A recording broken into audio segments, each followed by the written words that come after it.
just point to the logo on my chest and tell them, Slam me, ego, Slam me, ego, Slam me, ego, Slam me, hey. Hit it up hard, hit it with a strike. From the national anthem to the bottom of the night. I'm in Slam me, ego, Slam me, ego, Slam me, ego, Slam me, hey.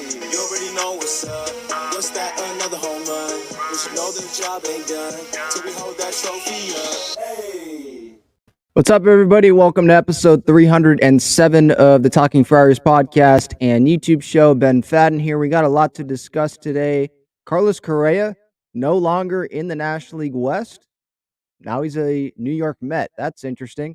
Matt Carpenter, he made his first comments to the media as a Padre yesterday. So I have some video for the YouTube audience, some audio for the podcast audience to go over there and react to. Should the Padres trade Ha-Sung Kim or Trent Grisham?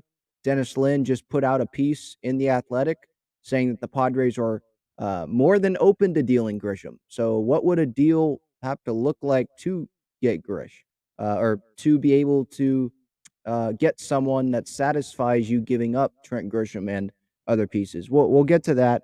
But I did want to first start off here with the Matt Carpenter press conference. You know, I loved what I heard from him. Marty Caswell posted it on YouTube, and so I watched all of what she posted. And what I got from those comments is he really wants to help this Padres team in any way that he can. He's not here only to be the DH or only to be the first baseman. No, he's here to help the Padres, whatever it takes. And he wants to be a part of a Padres team to win the first World Series in its franchise's history. He talked about that at the press conference or the Zoom conference yesterday. And he's like, yeah, I could go to a team with a lot of championships and just add on to that. But being a part of a team winning the World Series for the first time, now that's special. And so he wants to be a part of that. And I love the signing. Brandon Drury signed with the Angels, 2 years, $17 million, hours after that press conference happened for Matt Carpenter. And that obviously spurned the question, did the Padres make the mistake? Should they have signed Drury over Matt Carpenter? It wasn't that much money. I didn't think it was that much money. I thought he probably would have gotten more, or I thought he was going to get more than what he ended up getting from the Angels, $8.5 million per year. They're giving Carpenter $6.5 million this year with the $3 million signing bonus, $3.5 million base salary or whatever, and then the incentives. So did you want to go with Drury, who we know he can play multiple positions like Carpenter? He probably is a better player than Carpenter is right now, younger. Or would you rather go with Carpenter, who's the cheaper option right now? And it might be a 1-year deal, or maybe it's a 2-year deal if Carpenter has the player option. Now, we won't know the real answer to that question until these next couple years play out, right? Like you could say, oh, the Padres made the mistake. They should not have brought in Carpenter when they could have just went and got Drury for 17 mil. But what if Carpenter performs better than Drury? Then you're going to be wrong about that. So I don't think there's a wrong answer, by the way, when I ask this question. Would you rather have Drury or Carpenter? Should the Padres have signed Drury for 17 million instead of Carpenter? But right now, there's no wrong answer because I think both guys could help the Padres on offense. Both guys can help the Padres in multiple ways, with positions that they play and being able to DH, being able to play first if they want to slide Jake Cronenworth over to second base. Both would have helped the team, but you're only going to go with one. And I was just looking at an article in The Athletic. It seems like Brandon Drury really wanted to be on the Angels. He had a relationship with Phil Nevin, and I think I saw that he went on vacation like every year to Anaheim, and he could name a bunch of players from those teams. So it seemed like he wanted to go to the Angels, Now, was he open to going back to the Padres? I'm sure he was, but I don't blame him for wanting to play for his, hometown team, right? Or not hometown team, but the team that he liked growing up. Um, so that was an interesting thing that happened there with Drury. Maybe the Angels were just waiting for Carpenter to go, uh, and then they went and pivoted to Drury. Who knows? But that's what happened yesterday. Getting to the Matt Carpenter press conference. So let's start with him wanting to be a part of a Padres team to win the World Series for the first time in its franchise history. Here is that audio from Carp. The big one is, having the chance to bring a World Series championship to a club that's never done it. For the first time here in San Diego, being part of something like that, just the attraction to that for me was hard to pass on. All right, and then he also he kind of expanded on that a little bit. He talked about how he didn't come here for the weather. No disrespect to the weather, but he came here to do something that's never been done in Padres history. No disrespect to the beautiful San Diego weather, but I didn't come here for the weather. I came here because this team's got a really good chance to win a World Series, and I want to be a part of that. I want to be a part of something special, and I want to, I'll tell you the thing that probably excited me the most. AJ said this on our Zoom call at the very beginning of this process. He made the comment about coming to a place and being the first team to ever do it. That kind of stuff fires me up. You can go and you can go to a franchise who's done it, however many times, and you can just add to that list, or you could be a part of one that's going to do it for the first time. And that really excites me. And, I want to be a part of something like that. And so that's probably the biggest reason. And I can't wait. There you go. So I love hearing that from Carp. Look, and he's right. Like, he could have went, I don't know if the Yankees were interested in bringing him back, but he could have went to a contender like the Yankees or the Cardinals or the Dodgers, or just name another contending team.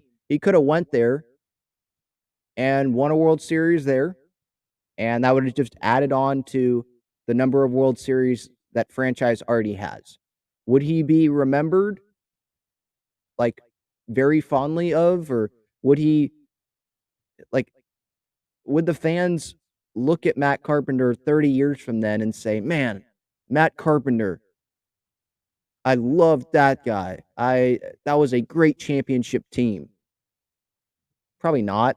I mean, diehard fans, but if Matt Carpenter is able to help the Padres win a World Series and come up big like Brandon Drury did in the NLCS, and they actually get through the NLCS and then they go win the World Series, and he can come up there or come up big in the regular season to get the Padres into the postseason. If he can do that and then it results into a World Series, he's going to be remembered here forever because the Padres have never won a World Series, right? If he would have won the World Series with the Yankees last year, sure, fans would have remembered him because he was great and he was hitting great, but I don't think it would have left that much of I don't think it would have had that much of an effect on Yankees history. Like, okay, that's their 28th championship. We don't have any. So I think it just means more for some players to do something that has never been done in the franchise's history. Like that, there's a sense of pride there, right? Because, okay, you win a World Series for the Dodgers, the Yankees. Well, other players can do that too. They've already done that. But if you do it with the Padres, I helped do something that has never been done in this franchise's history. Like, how cool is that? So I loved hearing those comments from Matt Carpenter. He also talked about his mustache. I know that's a topic, a little bit of discussion among Padres fans and people close to Matt Carpenter. Is he going to keep the mustache? And this was his reply. It's worked great. So, and I might have to keep it. I'm for sure not shaving it until TCU's my playoff bid here is not over. Okay, so TCU's playoff bid, they're playing Michigan on, I think, the 31st. He'll probably be shaving the mustache pretty quick then. I don't see TCU beating them. Um, but I don't know. Do you guys have an opinion on that? Do you want Matt Carpenter to keep the mustache?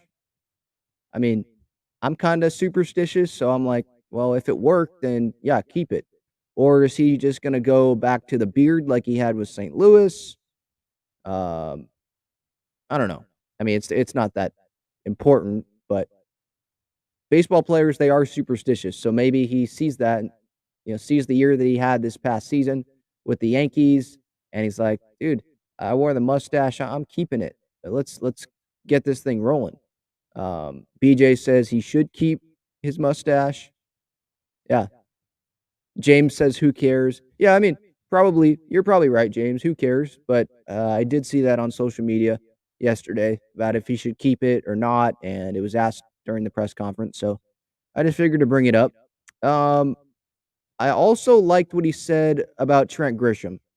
He and Trent Grisham trained together in the offseason, and he had some very positive things to say about Grish. He believes in Grish.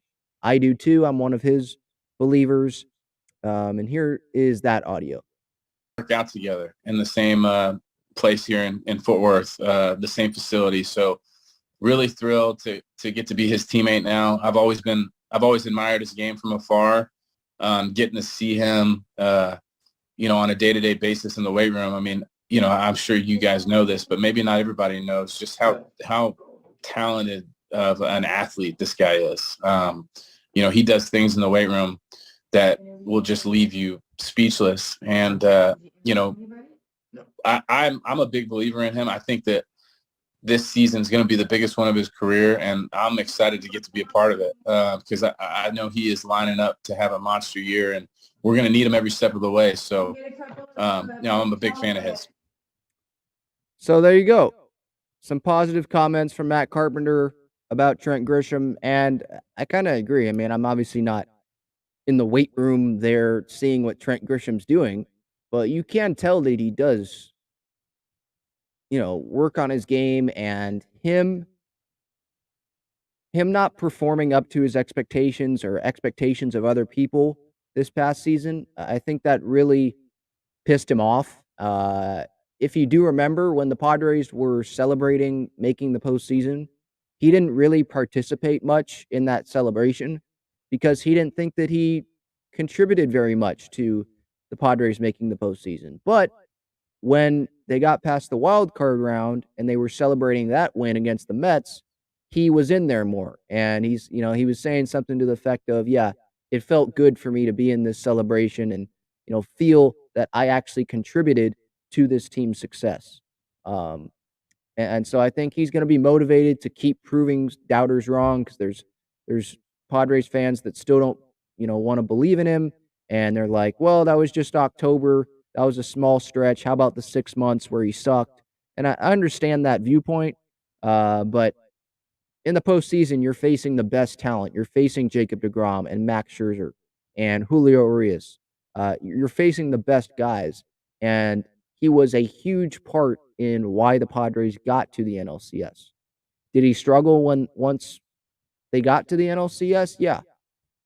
But I'm not giving up on someone that can homer off of Scherzer and deGrom in back-to-back games, can hit a big home run in game, what was that, 3, I want to say, NLDS to put the Padres in the lead, a guy that's a Gold Glove defender in center.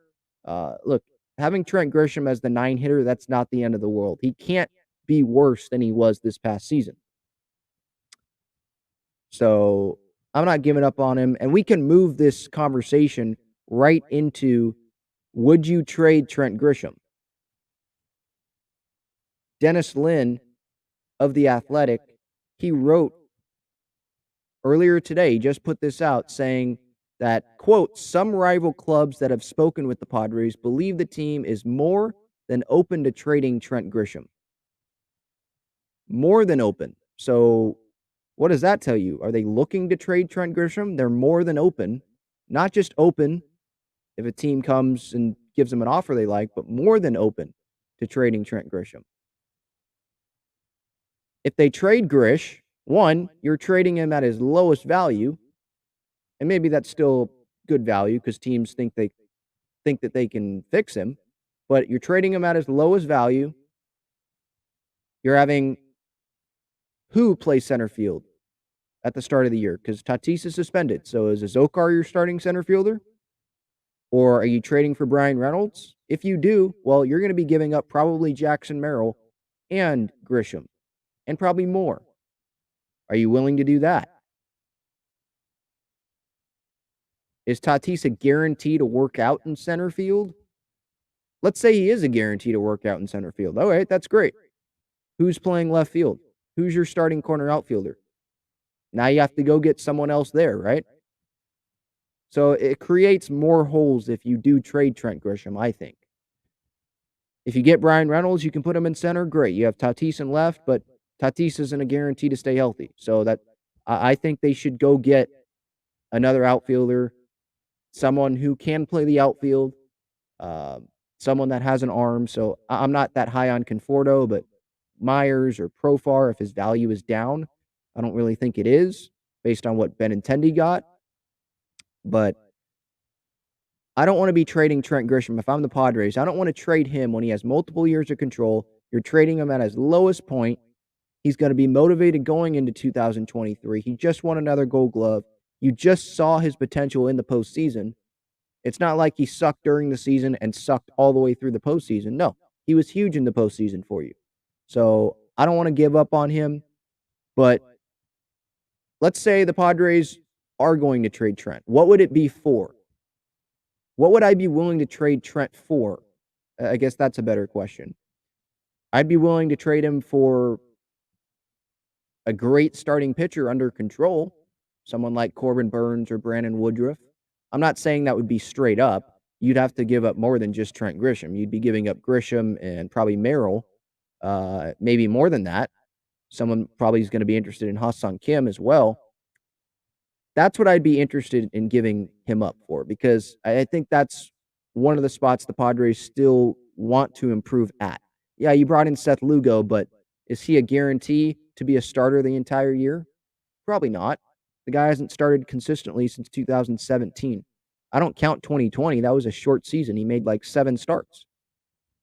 And he might be more effective out of the bullpen. So you're going to be relying on Morahone, who hasn't pitched a lot of innings in his career. You're going to rely on Weathers, who sucked last year in AAA. Jay Groom, who hasn't pitched in the big leagues. Reese Kinnear, you want to rely on him as your 5 starter and have Martinez be the 4. I think they want another starter, whether that's Waka or Kluber. I don't know how interested they're going to be in Evaldi, but let's say if they don't get any of those guys in free agency, maybe they go get someone via trade. I know the Marlins, they're kind of looking to trade one of their starting pitchers because he only has like 2 years of control left. Pablo Lopez is the guy that they're kind of looking to trade, and they've showed interest in Johnny Cueto. He's another option, I guess, for the Padres. They're showing interest in Cueto maybe as a replacement for Lopez if they deal Lopez. There's other younger starters as well. The Pirates have a starter. So there are scenarios, I guess, that I'd be willing to give up Grisham for, but I don't want to give up. I don't want to give up on Grisham. I don't want to give him up for guys that aren't controllable. Because this rotation, they do need controllable arms. I mean, let's face it here. Musgrove is it. Martinez, I guess you could pencil in there because the Padres can always use the club option if they need him back in 2023 or 2024 rather, 2025 as well. But Darvish is a free agent at the end of the year as of now. Snell's a free agent at the end of the year as of now. And who else? Seth Lugo. What if he doesn't work out as a starting pitcher this year? Then you're putting him in the bullpen next year? Or, I mean, he has a player option, I believe, for 2024. So maybe he doesn't come back at the end of the year. So they do need starting pitching. Would you trade Ha-Seong Kim? If you trade Ha-Sung Kim, here's what would happen. Jake Cronenworth's at second base. Matt Carpenter's at first base as of now. Who's going to be your DH? Right now, that would be like Pedro Severino. Are you going to go get another bat to be the DH? If Tatis is DHing, who's going to be in left field? Azokar, Brandon Dixon? There's more work that needs to be done for this roster, and trading Grisham or trading Kim for something that's not a controllable, really good starting pitcher, I don't see how that really helps AJ Preller. I think that just creates more work for him and probably makes it harder to fill holes that you already kind of filled, right? You're filling holes, and now you're trading guys, so you have to fill that hole with someone else, and now you're creating holes again. I think they're just trying to build this roster out, just add pieces instead of subtract to add, if that makes sense. So that's my thoughts there on Grisham and Kim possibly being dealt again. Dennis Lin in The Athletic today. Some rival clubs that have spoken with the Padres believe the team is more than open to trading Trent Grisham, the Padres starting center fielder. At least the starting center fielder for now, projected for opening day. I'll get also to this Dennis Lin ranking that he did in his mailbag the other day. I think that's interesting. I'll get to you guys in the chat here live on YouTube. But first, this episode is sponsored by Gaglione Bros famous cheesesteaks and garlic fries. Their main location is on Friars Road, and you can visit gaglionebros.com for their menu and contact information.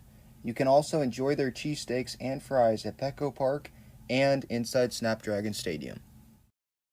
All right, so I think this was yesterday. Dennis Lin, he had a mailbag out in The Athletic, and one question was ranking some Padres-related things that could happen, and what is his confidence level in them happening, his opinion. I don't believe that he said this stuff was sourced, just his opinion, probably more informed opinion than us. That's why I'm talking about it here.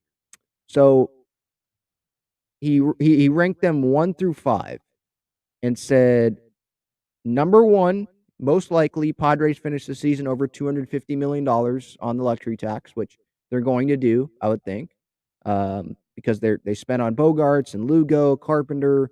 Like, they're going to do that. Martinez, Suarez, I could keep going. Number 2, he said the Padres trade Grisham, more than open, like we just talked about. Number 3, he said the Padres extend Manny. They rework that contract to avoid him opting out after this season. Number 4, he says Jackson Merrill plays for the Padres in Major League Baseball. So he doesn't get traded. He reaches the big league level.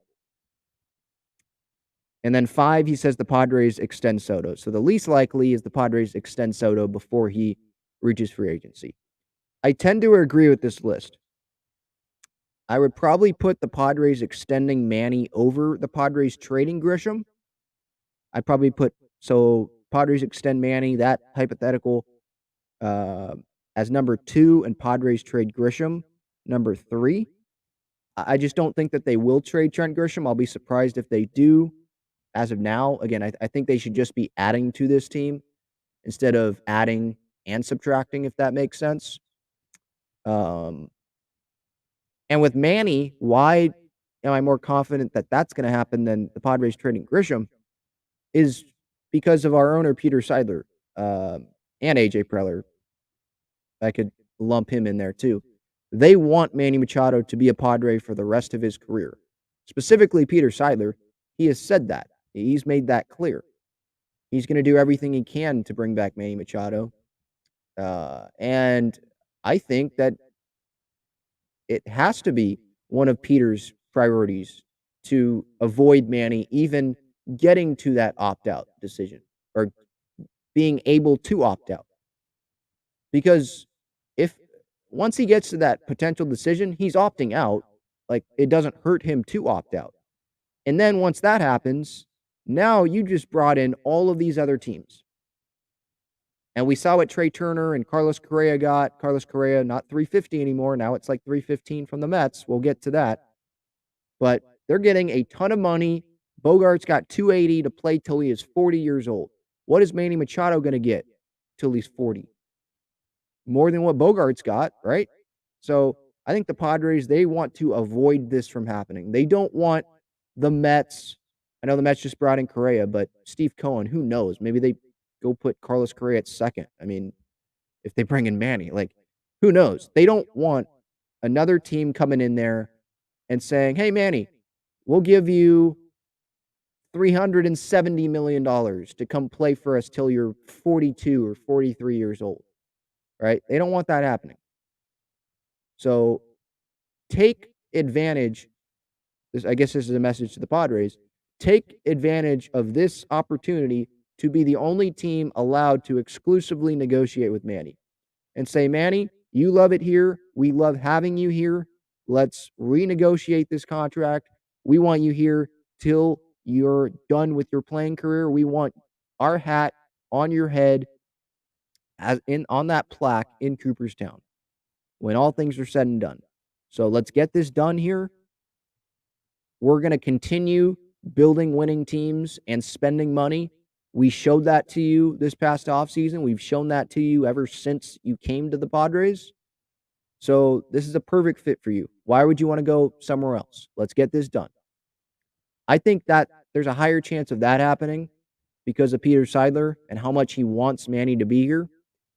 I think there's a higher chance of that happening than the Padres trading Grisham when he's at his lowest value. And I think they still believe in him. Matt Carpenter is closer than we are, obviously, to Grish, and he believes in him as well. So I guess that's the only thing I would change on Dennis Lynn's rankings here. Number one, obviously, yeah, I agree. Padres finished the season over 250. I think Padres extend Manny would be 2. Padres trade Grisham 3. I agree with 4 and 5. Merrill plays for the Padres in Major League Baseball, and Padres extend Soto 5. I think the lowest chance is the Padres extending Soto because it's Boris, and Boris knows the Padres have the money, but he also knows there's other owners out there that will go nuts for Soto. And kind of like Manny, it doesn't hurt for him to go to free agency if he's not offered something, if he doesn't get blown out of the water with an offer, right? So I hope the Padres will extend Soto before he reaches free agency, but I think odds are they don't, but have a strong chance of bringing him back in free agency, if that makes sense. That's how I would rank it. I will get to your comments here, but I did want to hit on Carlos Correa going to not the San Francisco Giants, but going to the New York Mets. Who saw this coming? Nobody. He signs this or agrees to this $350 million contract, 13 years. He's a San Francisco Giant. You have fans probably buying Correa jerseys, not from the Giants, but probably from other fans that make jerseys, all ready for Carlos to be a Giant. This is great. We made a big splash. We didn't get Judge, but hey, we got Correa. And then the Giants say, hold on here. We don't like this physical. And Scott Boras gives the Giants a time frame to renegotiate. They were willing to renegotiate with the Giants, and the Giants never got back to Boras, according to what I've been reading this morning. And so Steve Cohen, who's in Hawaii, dials up Boras. They talk for 4 or 5 hours. They get the deal done. And now this morning, I wake up at like 5:30 in the morning, and Carlos Correa is a New York freaking Met, which I was initially happy about. Well, my initial reaction, my jaw was just dropped to the floor. I thought that was like fake. Like, seriously, this is happening? My initial thought after that was, Okay, this is good for the Padres, right? They don't have to see Carlos Correa in the NL West. Great. But then it's like, well, if Carlos Correa was a Giant, I wouldn't have been scared of the Giants anyway, at least for the next couple years, because he doesn't have a lot of talent around him. He doesn't have the same amount of talent around him as Manny or Bogarts has here in San Diego. We're worried about the Dodgers, not the Giants. Now that he's on the Mets, it's like, well, that's a barrier, right? The Padres have to, or not a barrier, but it's a how do I say this? It's something that the Padres have to get over. So maybe a barrier. It's definitely something that the Padres have to get over again. They have to get past this Mets team come postseason time. That's what it feels like. It feels like the Mets, they are definitely going to the postseason. Verlander, Senga, Scherzer, Carrasco, Quintana, Lindor, Correa, Alonso, Nimmo, McNeil, Marte, Omar Narvaez they added. They have Edwin Diaz there, David Robertson, Brooks Raley. Like, it seems like they're definitely going to the postseason. And now you add Correa to that team. It would seem like it would be harder for the Padres to beat the Mets now that Correa is on the team over having Eduardo Escobar as their third baseman. So I wasn't worried about the Giants even with Correa. Now I'm definitely not worried about them with Mitch Haniger and a bunch of other guys. But I'm more worried about the Mets, about getting past the Mets now than I was before I woke up this morning. Now, I think the Padres will be able to get past the Mets. I believe in this team. I'm always trying to look at things glass half full. I think, there was someone on Twitter earlier today, name a better left side of the infield, and there's a picture of Correa and Lindor, and it's like Bogarts and Manny, or Manny and Tatis. And someone in my mentions was like, yeah, no, not Bogarts and Manny. I'm like, yeah, Bogarts and Manny. They had a higher WAR this past year combined than Correa and Lindor did. And all of those guys pretty much stayed healthy. It was like 2 wins higher than Correa and Lindor. Like, people think Bogarts is like not anywhere close to Lindor or Correa. It's like, that's not true.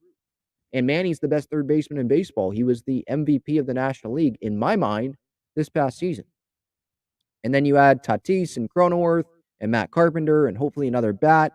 And you have this bullpen, which is strong and could be stronger, depending on if Pomeranz stays healthy. Maybe Lugo goes to the bullpen at some point. We'll see about Morahone. Maybe the Padres add another starter, add that to Musgrove, Darvish, Snell. Like, the Padres are very talented. I think they're as talented still as the Mets, maybe not in the rotation. Maybe give the edge there to the Mets, like full, and like they have a deeper rotation, maybe like 1 through 5. But I'd put the Padres lineup up against the Mets and see what happens. Mets fans, they're excited because they got Carlos Correa. We already had our Carlos Correa, our third baseman, and I think he's better than Carlos Correa, and that's Manny. We already had our third base shortstop combo before the Carlos Correa signing here. Tatis was in the outfield. It was Bogarts and Manny. We have that trio there, right? What is the Mets trio? Correa, Lindor, and Alonso? McNeil, Marte? All right, that's solid. Oh, yeah, we have Juan Soto as well, who's better than Marte. He's better than Nimmo. He's better than whoever they have in the outfield. So, and our bullpen, they have Edwin Diaz. All right, we have Josh Hader. We have Robert Suarez. We have Drew Pomeranz, hopefully. We have Luis Garcia. We have Tim Hill. We have the Rule 5 guy, Lopez, who the Padres obviously are high on. I'll stack up the Padres against the Mets. I'm just saying that the Mets have improved, obviously, now adding Correa, and it will be harder to beat them. I think it can be done. I mean, we saw it last year, and we've improved this year. It will be harder to beat them, and I think Correa being a Giant, I don't think that would have been as bad for the Padres as Correa being a Met in 2023, 2024, right here, like looking at right now, these next couple years. maybe 5-6 years down the road, the Giants are great and they could have built around Correa and all that. And then we could have worried about him. But right now, even if Correa went to the Giants, I would have been fine with that. Like, all right, whatever. That's fine. That's because I think the Giants would have been like the 2019 Padres, maybe 2020. Like, they didn't have enough starting pitching. Okay, you have Manny, you have a couple good players, but they don't scare you. They're not the Dodgers. And the Giants, if they got Correa, it would have been like that. I mean, all right, that's cute. Correa, okay, who else is in your lineup? You have Mike Yastrzemski as like your 4 or 5 hitter. Jock Peterson, who had a bad second half, as your 4 hitter. That doesn't scare the Padres. You know? What scares other teams is Tatis, Soto, Manny, Bogarts, Cronenworth, Carpenter, hopefully another bat. That's what scares other teams. Having Joe Musgrove on the mound or Yu Darvish on the mound, having Suarez and Hader as your 7, 8, 9 guys in a playoff game. That's what scares teams. So that's my thoughts on that. What a wacky situation that is. Giants fans, I can't say I feel for you because you're in the NL West. I'm glad you don't have Correa because that would have made the Giants better. But it does suck. If you're a Giants fan, it has to suck today. One, you had Arson Judge heading to the Giants. Appears headed to the Giants according to John Heyman. Then 6-7 minutes later, he takes it down. Sorry for jumping the gun. Then he goes to the Yankees. It looks like you get Correa because you did get Correa. They reached an agreement. And then the Giants, it looks like their ownership just didn't want Correa because I'm reading that they were concerned about an injury that happened before he reached the big leagues, and it hasn't resurfaced. He hasn't had any trouble with it since. It wasn't a back problem they were worried about. It was something else, like before he reached Major League Baseball. So for me, that seems like, okay, they just didn't want him, and they're trying to say, oh, fans, we signed him. We just didn't like the physical. Don't blame us. It's the player. No. You did not really want him. Or else you would have been like a security guard at Petco sometimes, and you would have just tapped us down and, yeah, go ahead. Keep going. That's what the physical would have been. I know doctors have to do their job, but if you wanted Correa, you wouldn't have let this little problem you had, even if you had a problem in the physical, this problem you had, you wouldn't have let that stop you from giving him $300+ million. Didn't stop the Mets. And I know he still has to take a physical, but if you wanted a player, you could have had him still. Boris was willing to still negotiate with the Giants because they had an agreement. So you negotiate with them. He gave them like 12 hours, and he didn't hear back from them. And so, yeah, he's going to talk to other teams who are willing to sign this superstar player. Man, I feel for Giants fans. Aaron Judge, you had him for like 6 minutes. You had Carlos Correa for 6 days? Supposed to have a press conference yesterday, and then that gets canceled, and then you wake up today, and he's a New York Met. Wow. All right, let's get to the chat here. Thank you, everyone, for tuning in here again. Episode 307 of Talking Friars. Matt Carpenter was officially introduced as a Padre via Zoom yesterday. Had some positive comments there. Carlos Correa, not in the NL West, not going to the NL West as we thought he was going to. Is that good for the Padres during the regular season? But postseason, we'll see what happens. Gil here says, Matt Carpenter's resounding words should be framed. Everything he said indicates he's here to do one thing and one thing only, win. Amen. I agree with that. Justin says, Correa not passing the physical, cheating, and chasing the money really says a lot about his character and not a locker room guy. And people wanted him over Xander. People wanted Correa over Xander?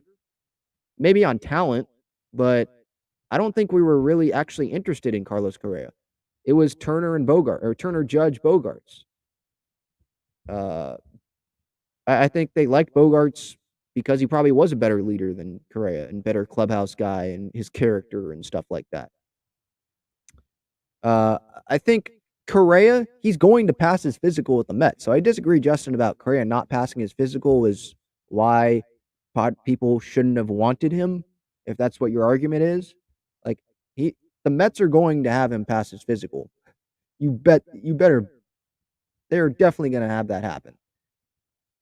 If it means looking over a little injury and hoping it doesn't happen, they're having Carlos Correa be a Met. The cheating part, okay, I understand that. I think the Red Sox were involved in that Apple Watch thing, though, so I don't know a whole lot about that, but I do remember the Red Sox were part of some cheating thing. I'm not saying Xander's a cheater, but his team did something. So I don't know if that argument holds a ton of weight. And even when Carlos hasn't been cheating, he's a great shortstop. I mean, come on. Let's be fair. And what I've heard is that people loved him with the Twins. The Twins wanted to bring him back. They offered him a lot of money for Twin standards. Like, I don't know if it was over 300, but I think it was at least 285. They wanted him back, but bigger market, or I don't want to say bigger market because Minneapolis. Holy cow, I can't talk.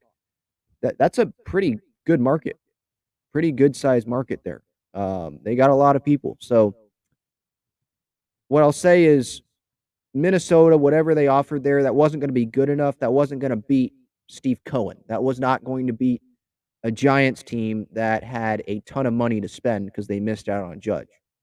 Right? Owners with deeper pockets. They just weren't gonna beat that. But the Twins wanted him back, and I think part of it was because of his leadership. So I don't know if I agree too much about that. He does kind of seem like not the best leader or teammate or have the best character, but we're not in that clubhouse. Cam says, cross fingers Grish bounces back and flip him at the deadline for a starter on a dead team. Send him and whatever is left of the farm. Woodruff wouldn't be a large ask. Burns would clear us out. Yeah. Well, I think Woodruff would be a large ask. I think the Brewers are going to ask for a good amount from Brandon Woodruff. If Grish bounces back, you're trying to win this year. Why would you flip him at the deadline then? Unless you go get a couple more outfielders and Tatis is in center and everything's fine and dandy. But why would you trade Trent Grisham if he's playing well? Like, trade him at his highest value? But you're trying to win. And he showed that he can help you in the postseason this past year. You know? I think Burns, I agree though, I think Burns would be a bigger ask. That would command more than Woodruff. Like, you'd have to give the Brewers more for Burns than for Brandon Woodruff, definitely. Yeah, Calvin, this is probably the opinion of a lot of people now. A lot of baseball fans. Giants are a joke now. Missing out on Judge. I mean, that's not really their fault because Judge wanted to be a Yankee. That's what he's been saying. He had his press conference earlier today. He wanted to be a Yankee. He's now the Yankees captain. That wasn't their fault, but screwing up this part, like, if they really wanted him, they could have had him. I think ownership, they may have thought twice about it, and they were like, you know what? Let's use this physical part as an excuse. You could say the same thing about Correa. If Correa wanted to be a Giant, he could have been. He could have waited and said to Scott Boras, no, go contact the Giants, see what they want to give me. I want to be back. I want to go to San Francisco. But I think he also saw this. It was like, let's rethink this. I know I'm getting less money with the Mets, but do I want to be happier in New York or just have more money in San Francisco? Do I want to win right now with the Mets, or do I want to be at least in third place, or at the very best, third place in the West? for the next couple years, at least. What do I really want? I can make up that money with endorsements probably. It's New York, right? And he's like, well, physical's a problem. I know deep in my heart I want to be with the Mets. I want to be in New York. I can be with Lindor. All right, Giants. You're showing me that you don't really want me. I'm gonna go talk with the Mets. And that's probably what happened. That's what it seems like.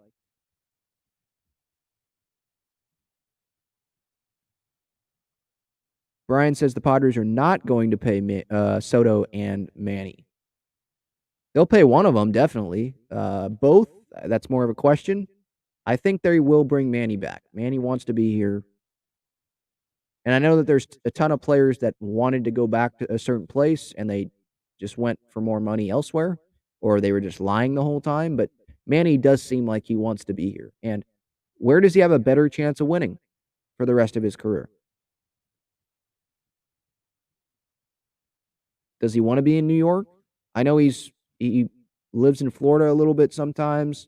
Does he want to go play for the Marlins? No. I think he was building a house in Coronado here. Like, he wants to be here. I think he also wants to, he's never won a World Series, but I think he wants to be the face of the first World Series in a team's history, and he can do that with the Padres. Soto might be willing to go somewhere else, for money or whatever. But Manny's been here since 2019. Like, he's attached to this organization. And he loves Seidler. That's what it seems like. And Seidler loves him. Why wouldn't they get a deal done? Yeah, Quan here asks, so Carrasco and Escobar, they're available? I think probably, yeah. I did see reports the other day that Carrasco, I think they are making him available. I don't know how smart that is. I mean, you want your 1 through 5 to be what it is, and you don't want a depth guy being your fifth starter, but maybe they go get someone else and they trade Carrasco. Who knows? With Escobar, do they want him to fill a Ha-Seong Kim role? Kind of like what I mean by that is Kim was supposed to be like a utility guy, right? But Tatis never played last year. So do they want Escobar to fill that type of role in case an injury happens, or are they willing to deal him? I don't know how much value he has on the market. There are teams that will start him, definitely, because he was going to be starting on the Mets, a playoff team, at third base before this Correa move was made.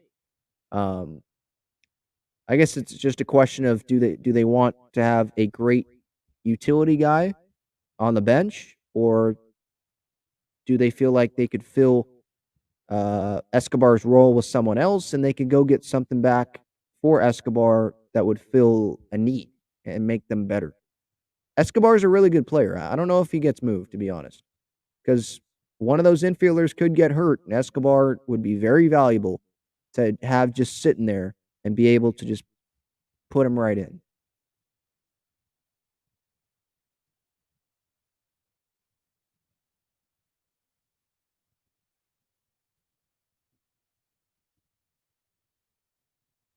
Henry says 121 wins. I think for the Mets is what this person's saying.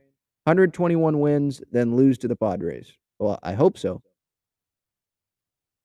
I don't care if they have to go on the road and beat the Mets at Citi Field again. We show we could do it. We improved. They improved.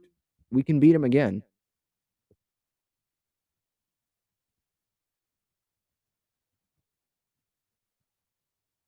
Who we play against when Tatis comes back? I believe the Diamondbacks. I think that the first one's at Chase Field on April 20th.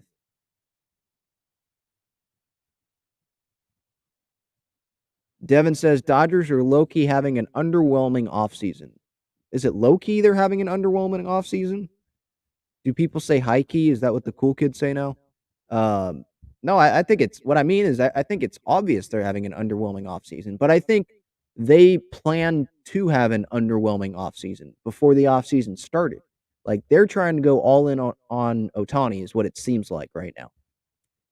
So they were fine with having Trey Turner leave, bring in 1-year starters, lower that luxury tax number, reset. They think they still have a good team, and they can, make Noah Syndergaard another great starter for them and get Walker Buehler back at some point, and they have Kershaw still and Gonsolin, Urias. They think they're good still. Yeah, Freeman, Betts, Smith, like they still have talent in the lineup and stuff. So I think they're fine. This was planned for them to have an underwhelming offseason. Even them, they don't want to be spending a lot of money every year,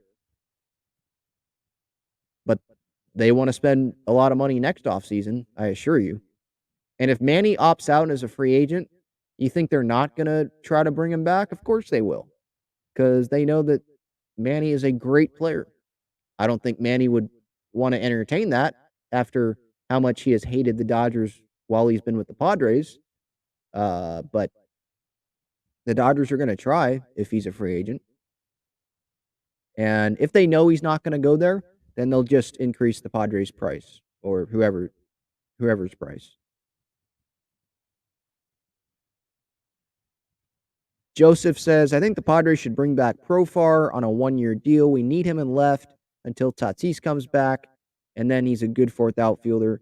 I think he's not just a good fourth outfielder. I think he's a good utility player, too. He can play first if you want Carpenter DHing, or Profar can DH as well. And when you want Tatis DHing, because I don't think it's smart to play him every day when he comes back, you could put Profar in the outfield. If there's an injury in the outfield, you can put Profar in the outfield.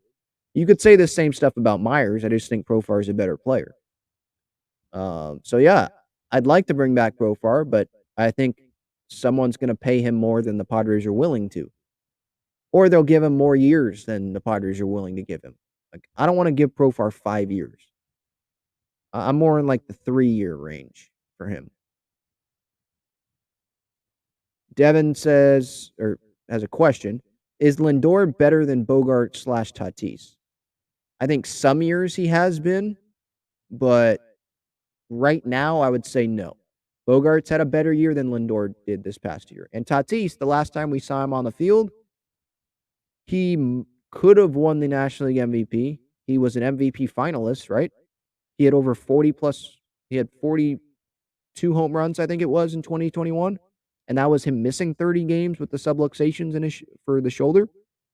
So, yeah, I'd say both are better than Lindor right now. And the Padres have a better left side of the infield, a better shortstop third base combination than Correa and Lindor, better than what the Mets have.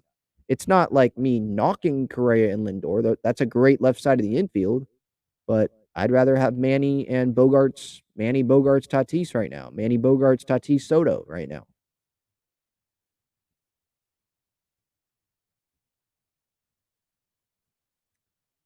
Good question here from Devin. What do you think of Pierce Johnson leaving? I think that we expected it. Kevin Acee reported well before Pierce Johnson went to the Rockies that he was going to be leaving. And who did they replace Pierce Johnson with? Let's think about that. Suarez wasn't a replacement. They brought him back. But they bring in Lopez, the Rule 5 draft guy. They're not going to be paying a ton of money to him. They have Pomeranz coming back. Hopefully he can be healthy. I would hope he's motivated to come help this team this season. They have Morhone, who they can continue to have in the bullpen. And Seth Lugo might be Pierce Johnson's replacement because I don't see him starting in the rotation the entire year. He has not done that since 2017. And that was 18 starts. That wasn't 25 or 30.